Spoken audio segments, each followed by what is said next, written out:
I mean, this is how many, what's a typical yield? So there's about 12 tonnes, so there's it's about £4,000 worth of loss. Jeremy Clarkson admitted something on camera that most farmers would never say out loud. Without the TV show, Diddley Squat might not have survived this year at all. Between a 7-month TB lockdown, a pregnant cow slaughtered over a test that turned out wrong, his own cancer diagnosis, and a donkey lost the same week the farm finally got good news. This was the hardest stretch the farm has ever been through, and Clarkson was honest about exactly what got him through it. Let's break down the full story and what it actually says about British farming in today's video. The day Diddley Squat went into lockdown. Every farm running cattle in England lives under the same routine. A bovine tuberculosis test every 6 months, a blood draw and a wait, then a return to normal life until the next one comes due. Clarkson described exactly how easy it becomes to stop worrying about that routine. "It's awful," he said later on Times Radio. "You have a test every 6 months on the cows, and then you sort of become blasé. It's a hypothetical threat." For years, that threat had stayed exactly that, hypothetical. Then, on a Friday at the start of August, the vet came back with different news. Clarkson recounted the moment plainly. The vet looked up, the way vets do when they already know the answer isn't good, and told him one of the animals had failed the test. "I'm really sorry. This one's failed," Clarkson remembered him saying. "So that means we're now locked down, and it's just dreadful. Absolutely dreadful." One positive result was all it took. The entire herd was now under quarantine, and the farm's ability to operate as a normal agricultural business stopped that same afternoon. What does a lockdown actually mean for a working farm? Not a metaphor, not a dramatic turn of phrase, an actual legal restriction. Diddley Squat could not buy new cattle. It could not sell cattle it already owned. Every animal on the property had to stay exactly where it was until further testing cleared the herd, a process that would eventually stretch across 7 full months rather than the 2 originally expected. For a business built around livestock as one of its central pillars, that is not an inconvenience. That is the sudden removal of an entire revenue stream, indefinitely, with no fixed end date attached. One part of the operation kept running regardless. The Diddley Squat Farm Shop, the retail side of the business that sells produce, merchandise and farm goods directly to the thousands of visitors the show has turned into a tourist destination, remained open throughout. That distinction mattered enormously in the months that followed. It meant the farm wasn't shut down entirely, but it also meant the shop alone now had to help carry weight that livestock sales would normally share. The timing could hardly have been worse. Bovine TB outbreaks are already the single biggest disease threat facing British farming, a chronic problem forcing widespread culling nationwide year after year. Diddley Squat was simply the latest and most publicly documented farm to join that list, with millions of viewers about to watch the entire ordeal unfold in real time once the next season of the show reached screens. Caleb Cooper, the young contractor who has become as central to the show as Clarkson himself, had spent years building the farm's cattle operation up from almost nothing. A lockdown of this kind did not just freeze numbers on a spreadsheet for him. It froze breeding plans, sale arrangements, and months of planning that had gone into growing the herd into something genuinely productive. Every animal that would normally have moved through the farm's calendar that year simply stayed put instead, aging in place while the paperwork and testing slowly worked itself out in the background. The wider context makes the timing sting even more. Diddley Squat had only recently expanded well beyond a single farm operation, adding a restaurant, a farm shop that had grown into a genuine retail destination, and a country pub bought the previous year. A cattle lockdown hitting one arm of a business that size does not stay contained to that one arm for long. Livestock, produce, and the shop's supply chain are woven together closely enough that a disruption anywhere tends to be felt everywhere else on the property within weeks. Lisa Hogan, Clarkson's partner and a regular presence across the show's run, has often been the one steadying the emotional register of the farm's setbacks on screen, and this outbreak was no exception. Where Clarkson tends toward blunt frustration in moments like this, Hogan's role has typically leaned toward managing the practical fallout, coordinating with the shop, keeping the retail side functioning, and absorbing some of the day-to-day disruption that a livestock freeze creates for a business trying to keep its doors open regardless of what's happening in the fields behind it. None of this happened in isolation from the show's broader trajectory either. Diddley Squat had spent 5 seasons building an audience that genuinely cared about the specific animals, the specific fields, and the specific people running the operation, which meant a crisis this serious was never going to play out quietly in the background. Whatever happened next was always going to happen in front of millions of people, whether Clarkson wanted the attention or not. The cow that never had TB. Every disease outbreak needs a face, and on this farm, it belonged to the very first cow Clarkson ever bought, one of the original animals from the herd he built when the show's cameras first started rolling years earlier. By the time the outbreak hit, she was pregnant with twins, carrying the next generation of a herd Clarkson had spent years learning to manage from scratch, often disastrously, always on camera. The testing protocol for bovine TB does not deal in second chances. A cow that returns an inconclusive result rather than a clear negative is treated with the same caution as one that tests positive outright, because the disease's consequences for a herd are severe enough that regulators would rather remove a healthy animal than risk missing a sick one. This particular cow returned not 1 inconclusive test, but 2. Under the rules governing the outbreak, 2 inconclusive results were enough. She was sent for slaughter. Is there a crueler outcome in farming than losing an animal to a disease she never actually had? That question sat at the center of one of the most devastating scenes to ever air on Clarkson's farm. The cow was pregnant. She was the herd's founding member, and she was gone before anyone could be certain the rules had gotten it right. Then came the post-mortem. It found no trace of bovine tuberculosis in her body at all. Clarkson did not hide his anger about what that finding meant.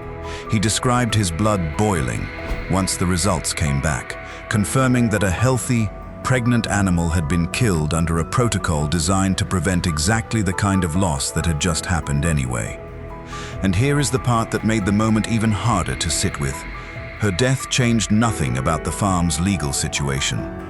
Despite the post-mortem clearing her of the disease, Diddley Squat was still required to remain under lockdown for at least another month, exactly as if the result had gone the other way entirely.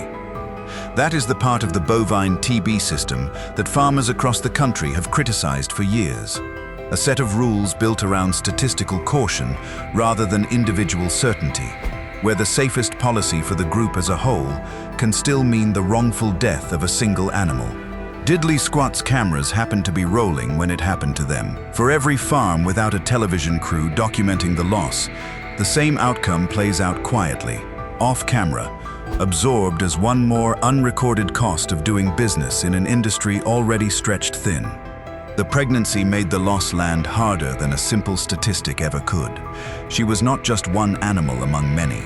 She represented years of a herd viewers had watched Clarkson build from complete inexperience into something resembling a genuine operation, season after season, mistake after mistake.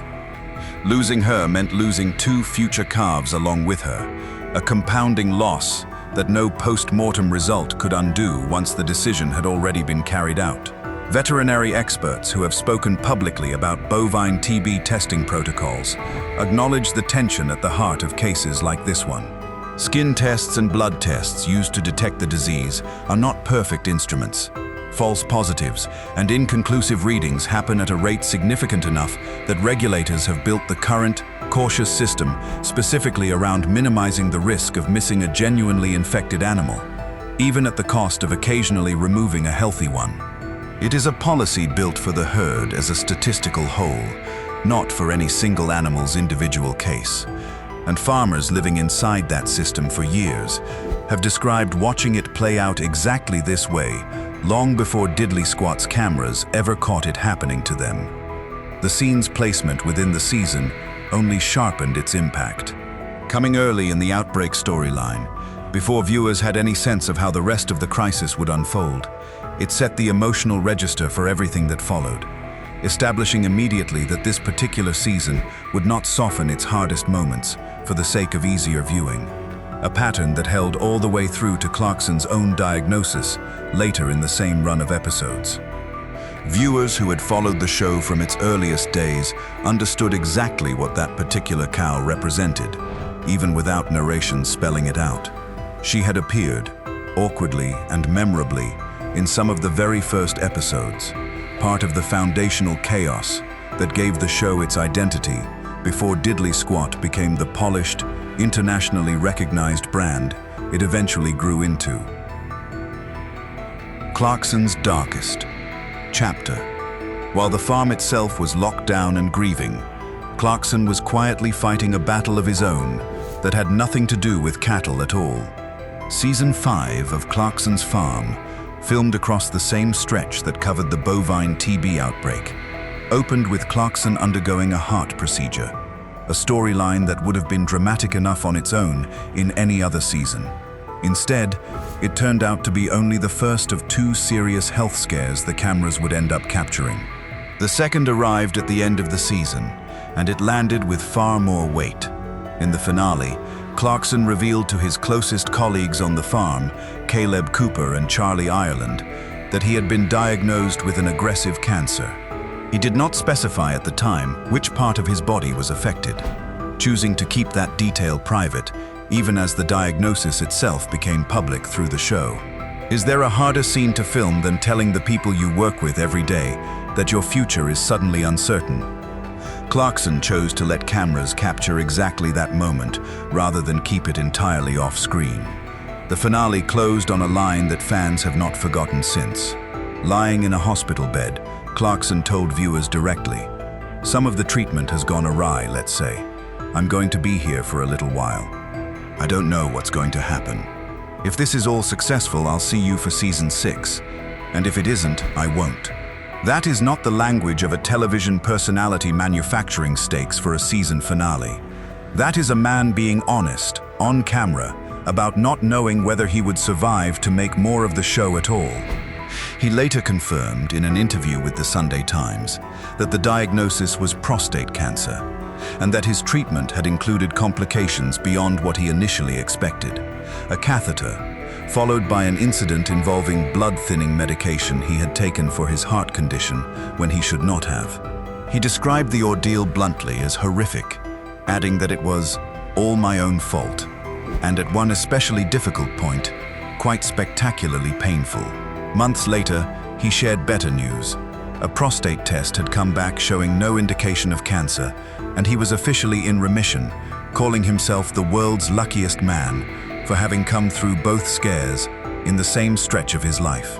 2 crises, running in parallel, on the same land and inside the same body of work. The farm's cattle were locked down and dying from a disease they didn't have, while its owner faced a diagnosis that genuinely could have ended far worse than it did. Neither storyline waited politely for the other to resolve first. The 2 men closest to Clarkson throughout the show's run were the first to hear the diagnosis directly, and their reactions on camera carried a weight neither of them could fully hide. This was not a scripted moment built for dramatic effect. It was 2 colleagues, and by that point genuine friends, absorbing news about someone they had spent years working alongside, learning it in real time, along with the audience watching from home. The show has always leaned on the chemistry between the 3 of them for its lighter moments. This scene asked that same chemistry to carry something far heavier instead. Clarkson's willingness to let cameras capture both health crises, rather than quietly stepping away from filming to deal with them privately, reflects something consistent about how he has approached the entire show since it began. Diddley Squat has never been presented as a polished, idealized version of farm life. Every financial loss, every dead animal, every argument with Caleb over a decision has made it to air largely unfiltered.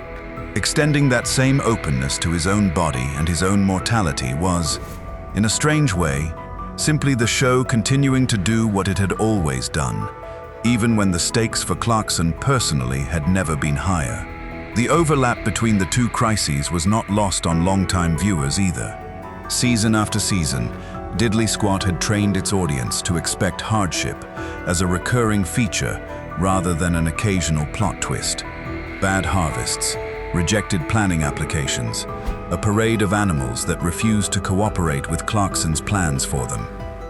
But stacking a life-threatening personal diagnosis directly on top of an active disease outbreak affecting the farm's herd pushed the show into territory none of its earlier seasons had approached, transforming what had always been a comedy about incompetence into something closer to a genuine document of endurance.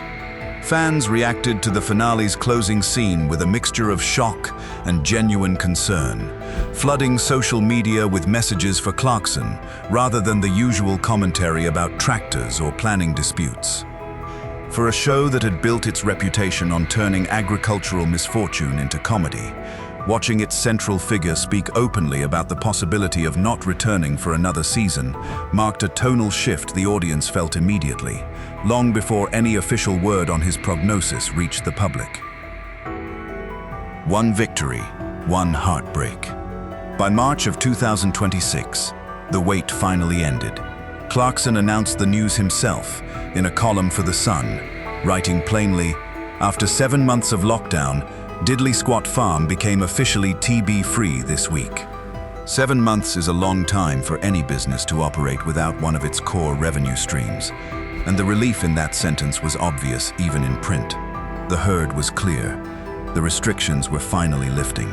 There was one piece of unambiguous good news buried inside the ordeal. Endgame the bull, the animal fans of the show had grown attached to across several seasons, never contracted the disease at all, and came through the entire lockdown completely healthy. In a story defined mostly by loss, Endgame's survival stood out as one of the few outcomes that went exactly the way everyone hoped it would from the start. But the relief did not last even long enough for a proper celebration. Before the team could fully process the TB-free announcement, another animal was already in crisis. One of the farm's donkeys had developed laminitis, a painful and often untreatable inflammatory condition affecting the hooves, severe enough that the only humane option left was to put her down. Is there a more fitting summary of this entire ordeal than good news arriving with its replacement disaster already in the mail? Clarkson said as much himself, reflecting on the pattern that had defined the better part of a year on his farm. In farming, it seems you are allowed one bit of good news, but it must always be accompanied by some kind of disaster. That line, more than almost anything else said across the entire outbreak, captured what the previous 7 months had actually felt like from the inside. Not a single, contained crisis with a clean beginning and a clean ending, but a rolling sequence of setbacks where solving one problem simply revealed the next one waiting behind it. The TB outbreak was over. The farm, and the man running it, had not stopped absorbing hits in the meantime. Fans watching the announcement online reacted with a mixture of relief and dark humor, many pointing out that a Diddley Squat storyline without some kind of accompanying setback would have felt almost unrecognizable by that point. The farm had trained its audience, across 5 seasons, to expect exactly this rhythm.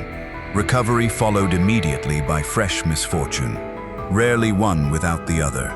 Endgame's clean bill of health mattered for reasons beyond simple relief. As one of the animal's fans had followed most closely across multiple seasons, his survival gave the show's audience something rare in this particular storyline, an outcome that required no caveat, no post-mortem correction, no bittersweet footnote attached to it. Every other major development connected to the outbreak had come wrapped in some form of loss. Endgame simply made it through, and that alone was enough to make him something of a minor hero among longtime viewers following along online. The laminitis diagnosis, by contrast, offered no such simplicity. The condition is notoriously difficult to manage, even under ideal circumstances, often progressing quickly once it takes hold in a hoof, and frequently leaving euthanasia as the only humane option once it reaches a certain stage. For a donkey already living on a farm that had spent 7 straight months absorbing one setback after another, the timing felt almost designed to test how much resilience Clarkson's team had left in reserve by that point. Charlie Ireland, the farm's land agent and the man usually tasked with making sense of the numbers behind every disaster, later described the 7-month stretch as one of the hardest periods to plan around in the show's entire history. Not because any single event was unprecedented, but because the uncertainty of an open-ended lockdown made it almost impossible to budget, forecast, or commit to anything beyond the next testing date. Businesses can usually plan around a known cost. Planning around an unknown end date is a different kind of difficulty entirely. The contrast between the two animal outcomes, one healthy bull surviving a disease outbreak entirely intact, one donkey lost to an unrelated condition within days of the farm's best news in months, became its own small symbol of how unevenly recovery actually distributes itself, even after the worst part of a crisis has technically passed. The truth behind Diddley Squat's survival. Strip away the disease outbreak and the animal losses, and a harder question sits underneath the entire stretch. How does a farm like this survive a year this bad in the first place? 2025 was already brutal before bovine TB entered the picture. Clarkson called it the worst year ever on the farm, pointing to a punishing combination of heat waves and drought that produced a shocking harvest, the kind of season that would strain almost any agricultural operation, regardless of what else went wrong that year. Clarkson did not dodge the uncomfortable part of that answer when a fan raised it directly. Responding to criticism about turning farming hardship into entertainment, he wrote plainly, "If a disaster on this scale had befallen any other industry, there would be a lot of wailing and gnashing of teeth." When one fan pushed back, suggesting the drama would at least make for good television, Clarkson's reply cut closest to the real story here. Yes, but most farms don't have TV shows to keep them going. Sit with that admission for a moment.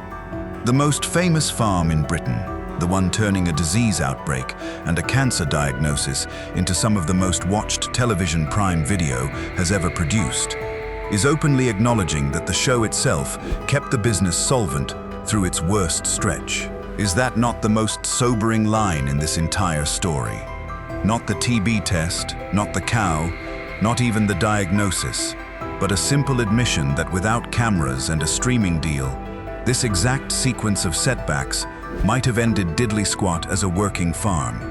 That admission matters far beyond one Cotswolds property. Thousands of British farms faced the same drought, the same heat waves, and often the same disease pressures Clarkson's operation weathered that year, without a television contract cushioning the blow. Bovine TB alone forces tens of thousands of cattle culls, nationwide most years, hitting farms that will never have a camera crew documenting their losses or millions of viewers rallying behind their recovery. For them, a year like this one doesn't end with a season finale. It simply ends, sometimes permanently, the quiet way most farm closures always have. None of this diminishes what Clarkson's team actually pulled off. Keeping a farm running through a 7-month lockdown, a wrongful animal death, a cancer diagnosis, and one of the worst harvests in memory is a genuine achievement, television deal or not. The point isn't that the recovery wasn't earned.